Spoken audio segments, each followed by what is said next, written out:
apostulli i ditës. Por kur gjykohemi, ndreqemi prej Zotit, që të mos dënohemi bashkë me botën. Prandaj o vëllezër, kur mblidheni për të ngrënë, pritni njëri tjetrin. Po të ketë uri ndonjë, le të hajë në shtëpitë e tij që të mos mblidheni për dënim. Edhe të tjerat, kur të vi do t'i rregulloj.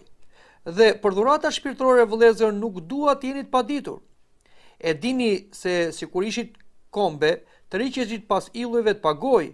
Prandaj ju bëj të ditur se askush që flet me shpirt perëndie nuk thot për Jesuin qoftë i mallkuar. Dhe askush nuk mund thot se Jesu është Zot vetëm me anë të Shpirtit të Shenjtë. Edhe dhuratat janë të ndara, por Shpirti është po ai. Edhe shërbesat janë të ndara, por Zoti është po ai. Edhe veprimtaritë janë të ndara, por Zoti është po ai që i vepron të gjitha në të gjitha. Komenti i apostullit. Të nderuar dëgjues të radios Ngjallë dhe miq të Ungjillit, sot lexojmë nga letra e apostullit Pavlit drejtuar Korintasve, letra e parë, kapitulli 11, vargjet 31 deri në fund dhe nga kapitulli 12, vargu 1 deri në vargun 6. Vargu 31, kapitulli 11 thot, sepse po të dallonim veten tonë nuk do të gjykoheshim. Apostulli Pavli ngre një problem për të krishterët e Korintit, sepse ata mblidheshin në për agape ishin takime, dashurie, ku darkonin me njëri tjetrin dhe pastaj kungoheshin me trupin dhe gjakun e Krishtit sipas modelit të darkës mistike që bëri Zoti me apostull.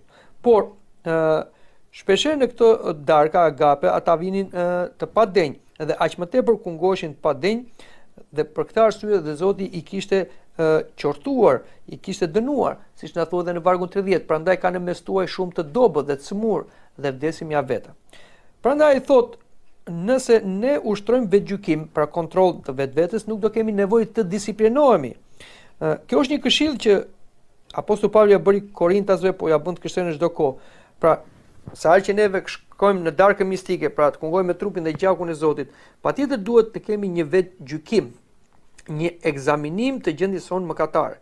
Pra, nëse ne kemi mëkate të vdekshme, ne nuk duhet të afrohemi kungatës synore, sepse ajo na dënon, sepse Zoti është i shenjtë dhe i drejtë. Por nëse kemi mëkate të vogla, të përditshme, duhet t'i rrëfejmë këto përpara ikonës dhe të shkojmë me frikë, besë e dashuri të kungojmë me trupin dhe gjakun e Krishtit. Por nëse edhe një herë kemi mëkate të vdekshme, me njerë duhet shkojmë tek ati rrëfyes dhe vetëm kur ati rrëfyes na japi lejen për kungim, atëherë duhet dhe të kungohemi.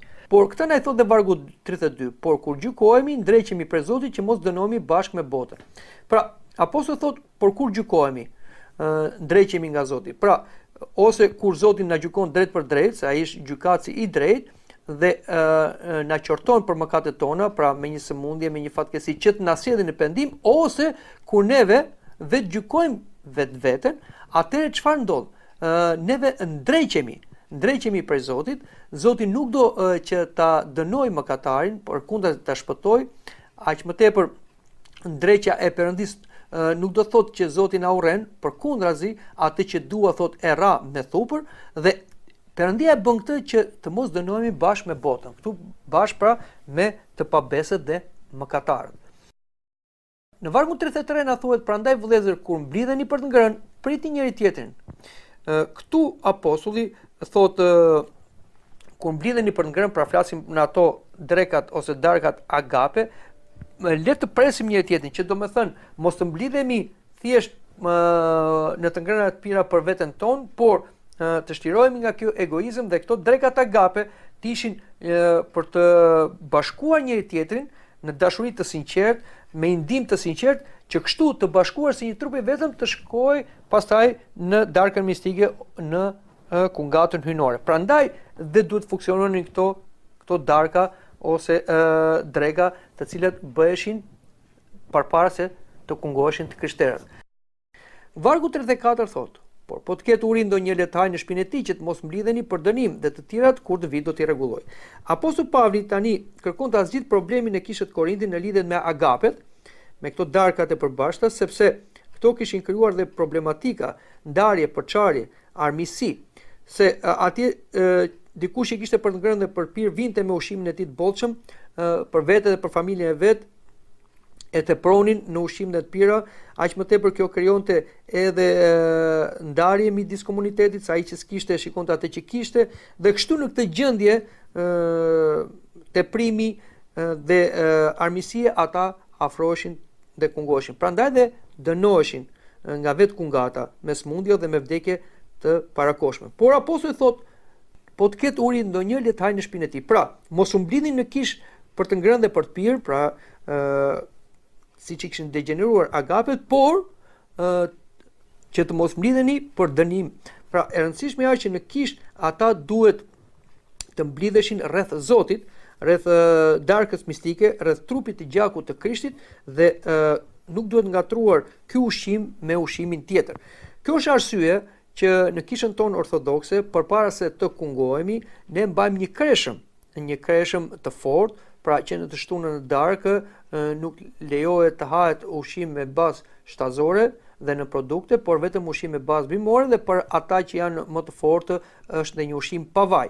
Dhe duhet jemi esët që nga ora, si them, 12 ose 00 deri në momentin e kungimit të mos kemi vënë asgjë në gojë. Dhe kisha jo më kote ka vënë këtë, sepse është influencuar edhe nga këshilla e apostullit Pavlit drejtuar Korintasve për ta ndarë ushqimin e Zotit nga ushqimi tjetër, dhe i krishterët të jetë sa më i përgatitur kur vjen në kish për të marrë pjesë në darkën mistike, pra për të marrë trupin dhe gjakun e Zotit me frikë, besë dhe dashuri.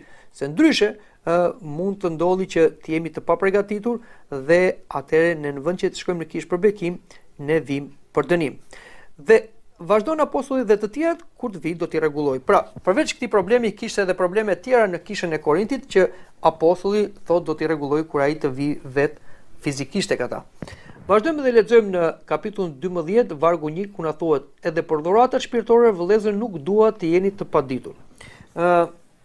Në Korint kishte një problem tjetër, pra besimtarët e Korintit kishin marrë dhuratën e gjuhëve. Dhurata e gjuhëve ishte një nga dhuratat e para të Shpirtit të Shenjtë, siç shikojmë në ditën e Pentekostit, Shpirti i Shenjtë foli nëpërmjet gojës së apostujve me gjuha që ata nuk i dinin, nuk të panjohura, flasin me gjuhë të huaja. Dhe kjo është një nga dhuratat e Shpirtit të Shenjtë, sepse ne dimë se gjuhët erdhën si ndëshkim për shkak të mëkatarëve në kullën e Babelit. Por përsëri Shpirti i Shenjtë, gjuhët të cilët në kullën e Babelit i përdori për t'i ndarë kombet që ata mos bashkoheshin në të keqe kundër Zotit, tashmë nëpërmjet gjuhëve ai kërkonte t'i bashkonte kombet në Krishtin, pra në të vërtetin, në Perëndin. Prandaj dhe dhurata e gjuhëve ishte dhurata e parë që u dha apostujve, po dhe kombeve. Kështu që kjo është një dhuratë edhe në kishën e Korintit, por kishte filluar një problem, sepse ata që kishin dhuratën e gjuhëve mendonin se kishin dhuratën më të madhe dhe kishte filluar dhe inferioriteti brenda besimtarëve të tjerë. Prandaj dhe apostulli thotë, dhe për dhuratat shpirtërore vëllezër nuk duhet jeni të paditur, dhe në vargun 2 na thotë, edhe dini se kur ishit kombe të riqeshit pas illëve të pagoj. Tashmë apostulli kërkon t'i sqarojë Korintasin në lidhje me këtë dhuratë, por dhe me dhuratat shpirtërore. Në fillim fare ata kishin qenë pagan dhe duke qenë pagan, ata kishin rënë viktima e illëve të pagoj. Pra illit të pagoj qenë statuja, por brenda këtyre statujave shpeshherë fliste djalli i cili mashtronte paganët. Kështu që duhet kishin kujdes këta Korintasit se me çfarë fryme ishin duke folur. Prandaj dhe në vargun 3 sqaron, prandaj po ju bëj të ditur se askush që flet me shpirt perëndie nuk thot për Jesuin qofti mallkuar, dhe askush nuk mund të thotë se Jesu i Zot vetëm me anë të Shpirtit të Shenjtë. Tashmë apostulli Pavli kërkon t'i thotë se ju duhet të dalloni frymën djallëzore nga Shpirti i Shenjtë. Prova vendimtare që Shpirti i Shenjtë është tek juve është kur ju nuk thoni për Jesu Krishtin qofti mallkuar, por thoni që Jesu Krishti është Zot, dhe Jesu Krishti është Zot e thoni vetëm me anë të Shpirtit të Shenjtë. Pra, fryma e Shenjtë nxit të gjithë krishterët të dëshmojnë për Krishtin dhe të bashkohen në Krishtin në një unitet, ashtu siç dhe vetë Zoti Krisht u lut Atit. Dhe unë u dhash atyre lavdin që më dhe, që ti je një, sikurse dhe ne jemi një. Unë tek ata dhe ti tek unë, që ti jetë përsosur në një. Dhe bota ta njohë që ti më dërgove dhe si desh ata siç më deshe mua. Pra, Shpirti i Shenjtë i jep dhuratat siç edhe dhurata e gjuhëve, jo për të krijuar konfuzion, siç ishte krijuar në kishën e Korintit, po përkundrazi për unitet. Prandaj, nga keqpërdorimi i kësaj dhurate, mund të përdori edhe nga i ligu, i cili kërkon që dhe dhuratat e Perëndis t'i keqpërdori për të krijuar ndarje dhe përçarje midis të krishterëve. Prandaj vazhdon Apostulli Pavli dhe sqaron më poshtë. Dhe në vargun 4 na thot, dhe dhuratat e të ndara, po shpirti është po ai. Pra, apostulli tregon se nuk ka vetëm një dhuratë të Shpirtit të Shenjtë, pra nuk ka vetëm dhuratën e gjuhëve tuaja, por ka dhe dhurata të tjera, dhe të gjitha këto dhurata i jep Shpirti i Shenjtë. Pavli thot, jo, uniteti juaj nuk bazohet në zotrimin e një dhuntie të përbashkët, por më tepër në zotrimin e Shpirtit të Shenjtë, që është burimi i të gjitha dhuntive dhe dhuratave. Dhe vazhdon vargu 5 thot, dhe shërbesat janë të ndara, por Zoti është po ai. Dhe përsëri kemi një larmi shërbimesh, të cilat gjenden në kishë, por të gjitha këto shërbime, të gjitha këto janë të ndara, pra janë të veçuar nga njëra tjetra, por të gjitha këto i jep Zoti për të mirën e komunitetit, pra ashtu siç janë gjymtyrët e një trupi. Dhe vazhdon, dhe vargu 6 thot, edhe veprimtarit janë të ndara, por Zoti është po ai që vepron të gjitha në të gjitha. Pra, përsëri, megjithëse ka larmi veprimtarisht brenda komunitetit krishterë, për sa i përket dhuntive shpirtërore, është i njëjti Perëndi i cili fuqizon besimtarët. Pra, nëse një dhunti duket më suksesshme ose më spektakolare ose më fuqishme se të tjerat, siç mendonin ata se ishte dhuntia e gjuhëve, nuk është për shkak të ndonjë superioriteti të personit, por është një dhuratë që ka dhënë Perëndia.